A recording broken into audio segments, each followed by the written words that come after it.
Dr. Christina is an internationally recognized thought leader, an advocate who is dedicated to improving workers' digital rights. She is the founder of Why Not Lab, which is dedicated to equip workers and their unions with the skills to ensure collective rights in the digital age. Regarded as an expert on the future of work, workers, and the politics of digital technology, Dr. Christina is an advocate for workers' voice and for strong quality public service. Christina's background is in the labour market research and is in global labour movement. Christina is a Fellow of the Royal Society of Arts in the UK, an advisory board member of the Carnegie Council, New Programme, AI, and Equality Initiative. She is also a member of the UNESCO Women for Ethical AI platform and the OECD One AI expert group. She is also undertaking work on behalf of Education International. I now introduce to you Dr. Christina Colclough, our guest speaker.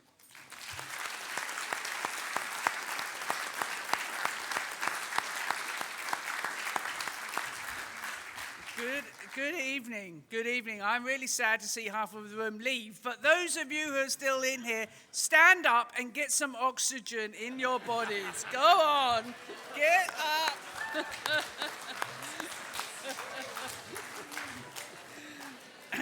Mind your neighbours. Mind your neighbours.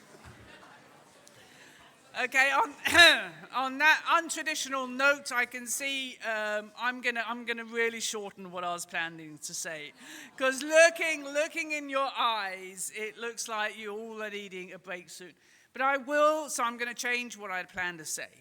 But what I want to focus on is some of the solutions. Some of the solutions that I think you should address as a union, that you should address to your minister, that you should, based on the experiences from across the world where I'm very fortunate to work. I've just come home from South Africa. I'm on my way to Lima, Australia. You are in this with your brothers and sisters across the world.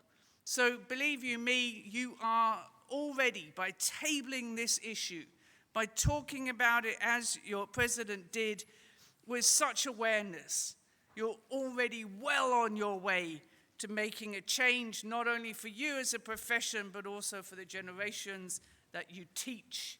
Now, please excuse whilst I flip through my slides in this unplanned change of events. But I do want to stress one thing, and this sounds really serious. I want to turn the question around and say, well, what would happen if you don't do this?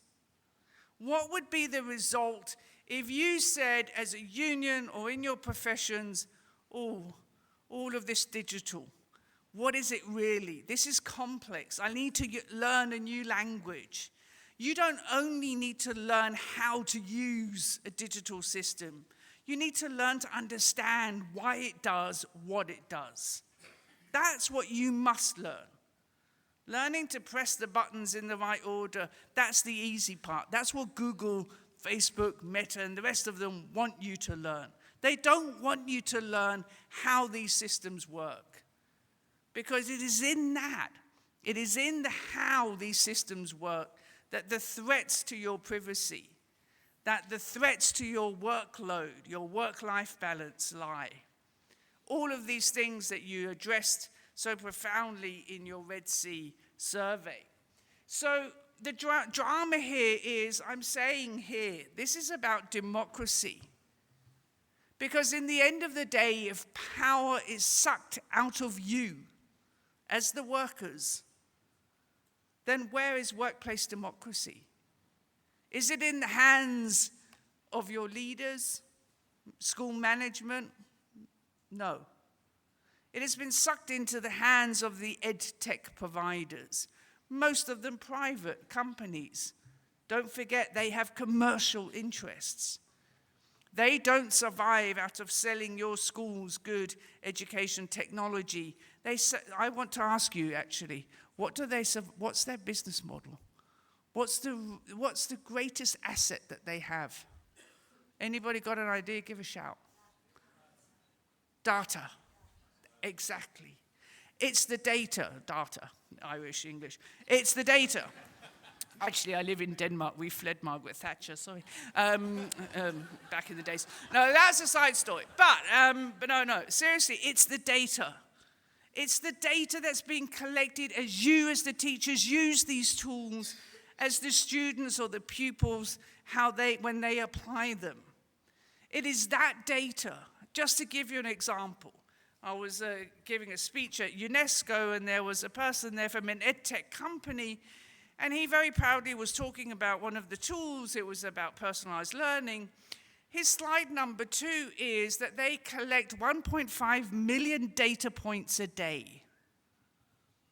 Slide number 3, the man had no shame. He said, this is our biggest asset. Well, at least he was honest, right? So anyway, what I'm saying is if the data that is being extracted from what you do as teachers and what the children do, if that is being extracted, commercialized and sold, and everything that data says is then affecting you again. Are you being assessed against a norm? Whose norm? What is that norm? How has that been created? Have you ever been told? In work I did for Education International, 53% of all teachers said that they were being assessed by digital technologies. Do you know how? Have you ever asked, who are you being compared against? As the woman who wrote the book Weapons of Math Destruction, she showed very clearly an example of a lot of teachers who were fired in America because an AI system had showed that they were less productive this year than they were last year. The only problem was the system didn't calculate whether it was the same students. They just measured the grades. So everything artificial is not really artificial, and it's certainly not intelligent. So artificial intelligence needs to be regulated. And here, Minister, I want to address something that you mentioned. The EU AI Act has just come into force. It will provide certain safeguards to our fundamental rights, to one of the things you yourself in your what was it called? Sea Change? No, what was it? Red Sea. It's a great name, Red Sea. It really is a good name. Anyway, one of the things addressed is the attack on your autonomy as teachers. But one of the, sorry, I've lost my track. What was I saying? The AI Act, sorry, thank you very much. It's because I'm freestyling here at the minute because I'm changing everything. Right, so the EU AI Act will provide certain guarantees, but do you know where it is weakest? Do you know where the AI Act that's coming out of Europe that is claimed to save our fundamental rights, do you know where it's weakest? Data, but also on the labor market. There's no obligations for the deployers of technology, that's your school management or the education authorities, to actually involve you in the assessment of these technologies. You are to be informed, but not involved. So this is recommendation number 1. If anybody knows how technologies work in real life, are they impacting various groups differently? It's you. You should be involved in the continuous regulation or governance of these technologies, and this leads me to gap number 2, Minister, in the AI Act, is very weak post-deployment, as it's called, governance. Now, AI systems, now we call everything AI, right, from a spreadsheet to real AI. But let's imagine the AI that is just before your doorstep. It is self-learning systems. They learn by themselves. You might have heard of the black box. These are machine learning systems, generative AI as well. Now, these systems can learn wrongly. For example, Twitter, now X, they had built a whole little AI system to act as a human writing tweets. It took them 27 seconds to take it down. Why? Because it learned to swear.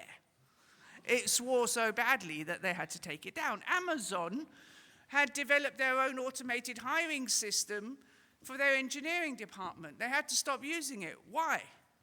Because it learned to treat female applicants as an anomaly. So, just remember, AI is not necessarily intelligent and it's not necessarily artificial. So we must demand, even though it's these self-learning systems, that they are continuously governed so they're not learning the wrong thing. There's no guarantee that they won't, you see. So this is another big gap. Nothing about you without you. You should be at that table and you should be part of the governance of these technologies. Does this all make sense? Good. So the third thing around data, as many of you have mentioned. How many of you have heard the expression, hands up, data is the new gold? You know, if we admit that, if we subscribe to that saying, we subscribe to the fact that our privacy is a commodity that can be bought and sold. It is not. So data, your data rights at work, the data that's derived from all of these systems, complex and not so complex, you should have a right of access to these data. You should know what inferences, now this is a new word, some of you might not know, but data inferences, i.e. the profiles, what's being made there? How are you being evaluated against teachers from another part of Ireland, another part of the world? What does this mean for your opportunities? So much stronger, the GDPR is actually one of the best laws that's come out of Europe ever, even though it's very complex. But it's a rights-based law. The AI Act is a risk-based, and I'm not going to go into the complexities of all of that, but all I can say to you is get hold of that data, assess it with your management, with the authorities. And then lastly, and I can really see, I'm going to end on that, a couple of more points. On procurement, the majority, i.e. probably 96% of all digital technologies being used in workplaces, including in education, are not developed by you. They are developed by these commercial companies, and often it happens through public procurement. Now, be very careful, governments. Be very careful, unions. Because if in the procurement process you do not demand the right of access to the source code, the right that if these tools have learned wrongly, are now discriminating against young men or young women or whatever it may be, they should be corrected. If that's not in the contract, what we're seeing now in parts of the world is these companies saying, sorry, intellectual property, not opening the source code. So what are your schools going to do? They spent maybe millions of euros buying these systems in. They're discriminative. And maybe, maybe the developers come back and say, well, and this is actually what's happening, they're 91% fair. Is that okay? No. Anti-discrimination law says no. Anti-discrimination law also includes the reverse burden of proof. So if you ever, as a teacher, are using a system and you feel it's discriminating or biased against certain groups of your children or students, then claim the reverse burden of proof. Tell leadership, prove to me that this is not discriminative, rather than you having to prove it is. So procurement must be improved in relation to this revealing of source code, again in relation to, and this is so serious, that public services have access to the data that's being generated through these systems. If you, as the public service, do not have access to the data, you're relying on the commercial company's interpretation of that data. And we all know that data sets, the analysis of them are all down to the eyes of the beholder.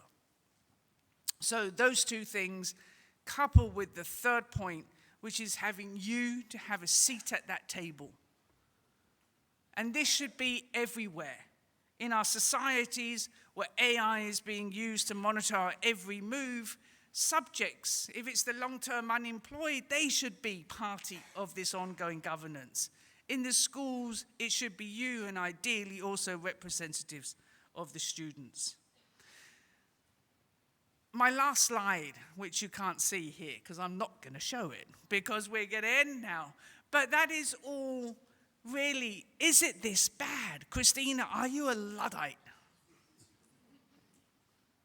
Do you know how many times I've been asked or told, oh, you're such a Luddite? Do you know what? I say, yes, I'm a really proud Luddite. Because those of you who are history teachers in here will remember that the Luddites, what they did was break down the technology and rebuild it so it not only served profit, but also people. And this is my claim to you. Reshape digitalization because they have immense potentials, as both the President and the Minister have said. But those potentials will not go without harms unless we take an active role. Put the demands on the table of ownership, of co-governance, of inclusion, and we will be able to make sure that we can reap the benefits and limit the harms. So be with me, please, a proud Luddite, as you venture out into this digital world. And really, once again, thank you for having me, and I'll be here this evening if any of you want to talk more. Thank you.